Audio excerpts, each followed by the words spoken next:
It's Friday evening.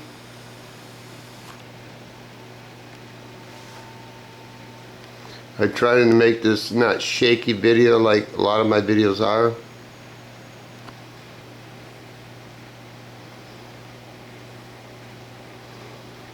I noticed earlier right there, I forgot to grind the weld down. Didn't notice it until I had Brazilian primer. Then there was a lot of pits that were like right in here. There's still some right there that are still solid. I figure if you can't poke, you know what I mean? Poke, I don't mean just like touch it. I mean take your fist and hammer it as hard as you can. And if you can't make that metal move, I was taught it was solid. But what I did is, some were about, we'll just say that size, but just a tad bigger, and I knew it was going to blow through. And instead of cutting all those little pieces out, it's just, I don't know how to explain it, it's ridiculous. So what I do is, I take a piece of metal probably 2 or 3 times bigger than what it is, and say this is a hole and it's got pits around it. I'll take wear double gloves, and I'll shove a piece of metal, 18 gauge, and then I'll weld through the bad metal, because I know it's going to blow away. Just keep letting it blow away until there's, you know how you weld metal that's tasty, real thin, it just keeps creating a bigger hole and bigger hole, and you keep chasing it. So what I do is I just keep welding until it doesn't blow through, and then I just fill it up with weld, and then I grind it flat. That's what I did with a lot of these little ones. That was still solid. There's like 3 layers of metal there. He hasn't seen it since it's been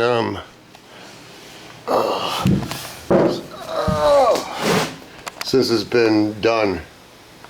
Them were factory welds. I didn't do those. I should turn that light off, huh?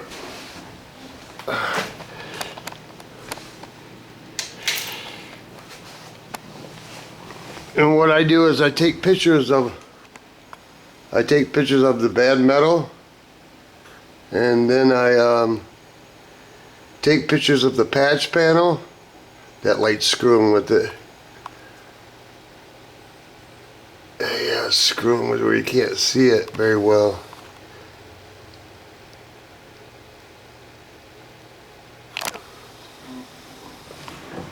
Anyway, I take pictures of the bad spot, and then when it's cut out, and then me tack welding it, and then me finishing it off. That's that real bad corner that was the worst corner that I put that reinforcement in there. Is the light still on? Yep, the light's still on. You know, and the reason I take so many pictures is because if I was paying somebody, I would want to see how they're doing it. Because like anybody, man, we've seen it all. You know, here's what was Pac-Man's car, and this is what it was when I dug. This comes from a body shop, Top's Body Shop, and this is just how they did it. They packed mud over it before I cut it out. And I don't know what this car was off of, but you could just tell it's bad. But some people would say, well, it's still good up there. No, it's not. See, rust goes a long ways, what you can really see. And this was out of, I don't know what car it was, but they tried to fix a bumper, and you could tell that they didn't even put a tooth in it, because this is one big hunk piece of Bondo. Yep. Let me see. I'll run my pictures up.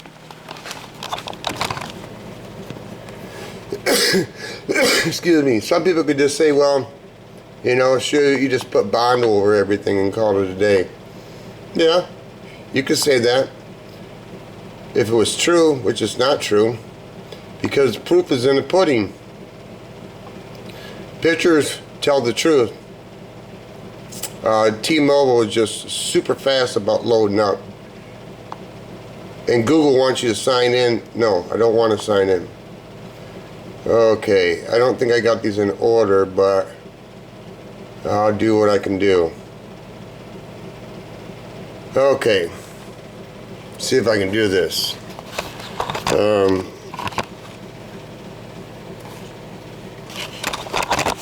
There's that bad corner, and it's already not working too well already. What? Be nice. Happy days are here again. Skies are blue and Scooby-Doo and all that. I actually took one piece out at a time.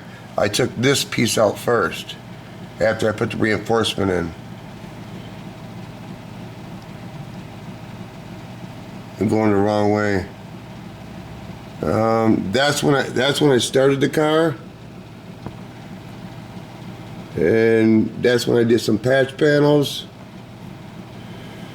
some more patch panels. When I tacked it in, that's a reinforcement thing I made.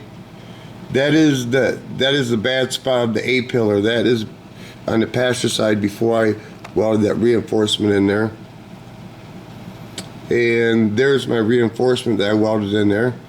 So I only cut out a little bit at a time. And then that's up on the passenger side where it's cut out. And that's where I tack welded it in. There's where I cut another section out. I just cut little pieces at a time. There's my first patch panel on that bad corner. That's down the dash. And that's where I tacked it in, and that's where I made a little piece for it, and that's where I tacked it in.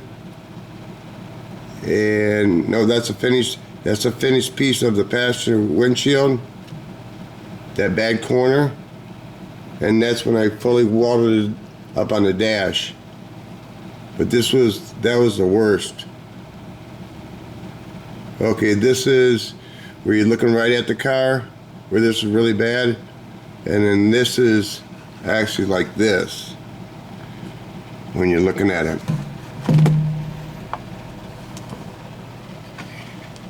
That's good to know, Shu.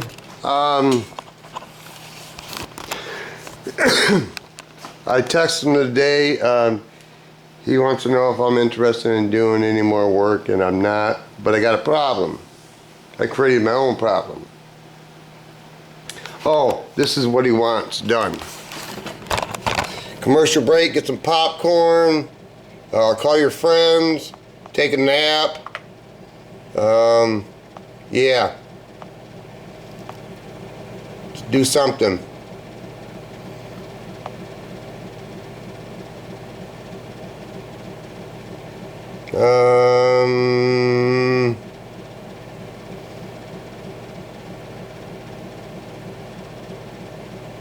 Time is ticking away, Shu.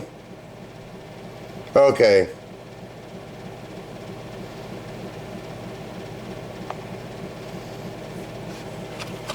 This is, I guess, a friend of his that did a sail panel.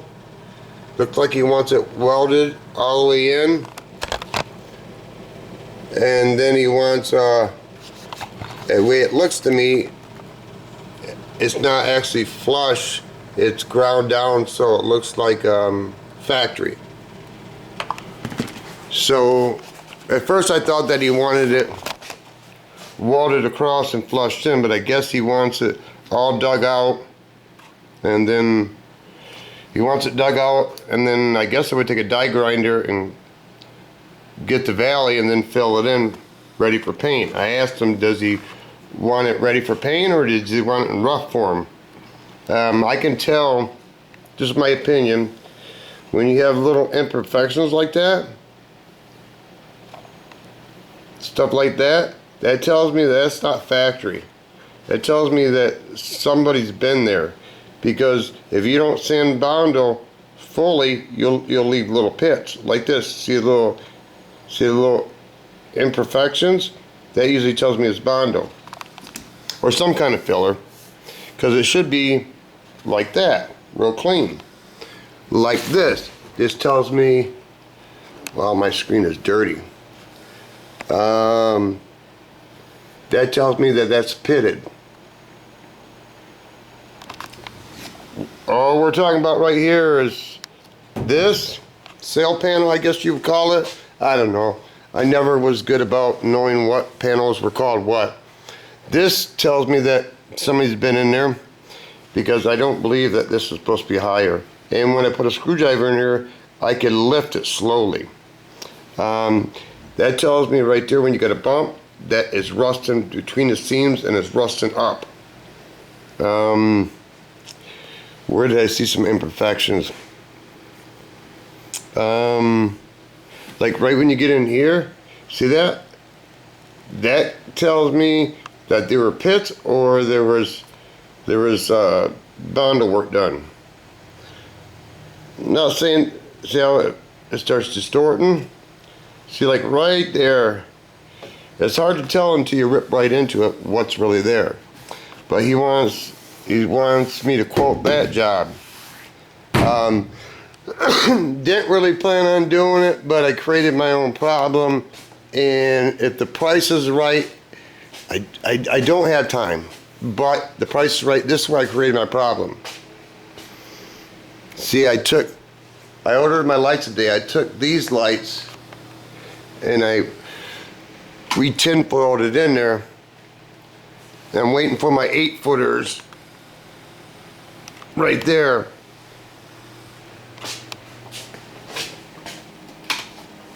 Now you look at that. I don't know if LEDs do justice on the camcorder, but in person it's really a lot brighter compared to this. And the price of 4-foot and 8-foot fluorescent bulbs, you can buy, if you buy enough of them, you can buy 4-foot 75 watt 65K, I don't know a whole lot about it, 65K daylight, super bright, whatever. You can buy a 4-foot bulb for $5 a piece. Those are pretty much the same price, plus they have a ballast. Ballasts are not cheap. Now when you go 8-foot, I paid, what was it, $12 a bulb? Now you go into Lowe's and you buy these fluorescent bulbs, they're pretty close to the same price. My point being is, after seeing this, I want to replace all these.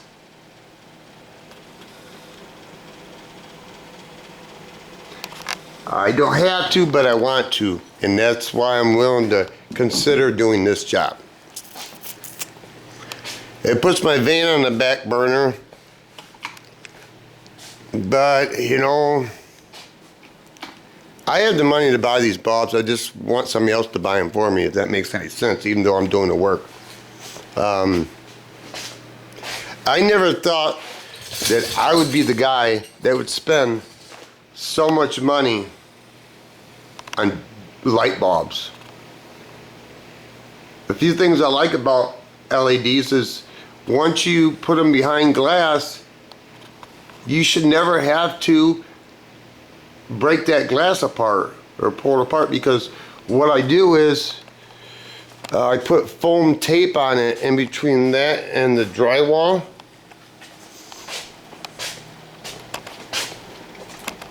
I put this on it, and after years of it being on there, this thing will adhere right to it, and basically when you take it apart, this is what it does.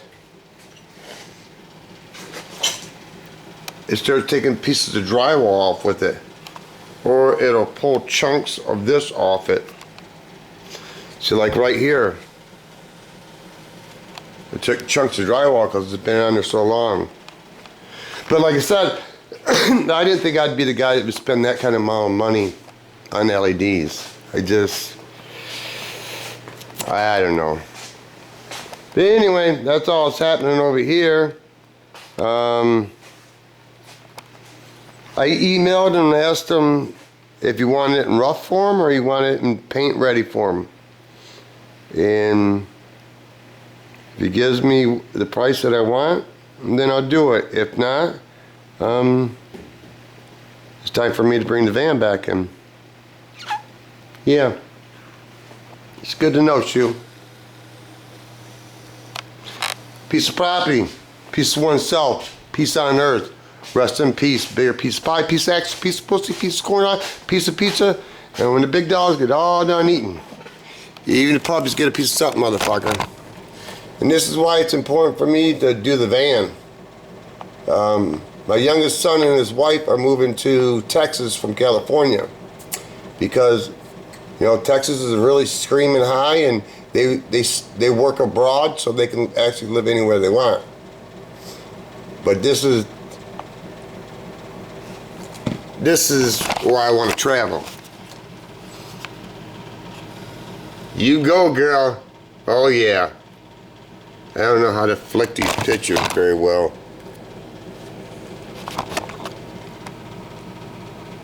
Her name is Gabriella. They call her Ella. I call her Ree.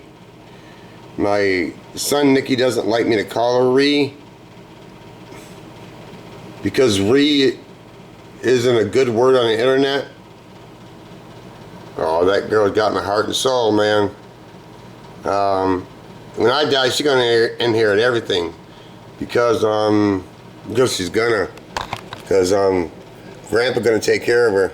That's for sure. And I only get to see my grandbaby once a year for one day around Christmas time. And I understand that because my son and his wife, they have a life. They live, you know, in California. It's a long ways away. If they lived in town, oh, Grandpa would be having them on the weekends all the time. And my son don't like me to feed her candy, but why not? I mean, to a certain extent, feed her candy and give her a toothbrush. Call it a day. Yeah. That's why the vans is so important to me. Anyway, I think I've rambled on enough. And when the big dogs get all done eating, even the puppies get a piece of something, motherfucker. And I prayed for a grandbaby for so long, I just didn't think it was gonna work. And I'll tell you a story, and you probably won't believe it, but that's just your opinion. I have a Can-Am Spider, and I had a big windshield on it, a real tall one. I had it for sale for $100. And a guy came over and looked at it 2 summers ago. Yeah, it must have been 2 summers ago. And he looked at it and liked it, and then he said he had to ask his wife. That's fine. In the conversation, I found out that he was a preacher guy. Okay, that kind of hit my soul or something. And I took his windshield off, put my windshield on. He goes, "What are you doing?" I said, "You can have it." He goes, "Why are you going to give it to me?" I said, "I want something from you. He says, "What?" I said, "You're a more godly person than I am, and I want a grandbaby so bad I can taste it. I want you to pray so I can get a grandbaby." And I'll tell you what, within 6 months, my son's wife, Alex, was pregnant. So if you want to say that was a coincidence, that's fine. You call it whatever you want. I see what I see. Some people only want to see what they want to see. I've seen a lot of things in my lifetime. And if you don't think praying works, then okay. Have a nice life, because it's going to be rough, bro. He's not going to give you everything you want when you want it. But you'd be surprised if you do the right thing. Because if you do the wrong thing, he ain't going to bless you then.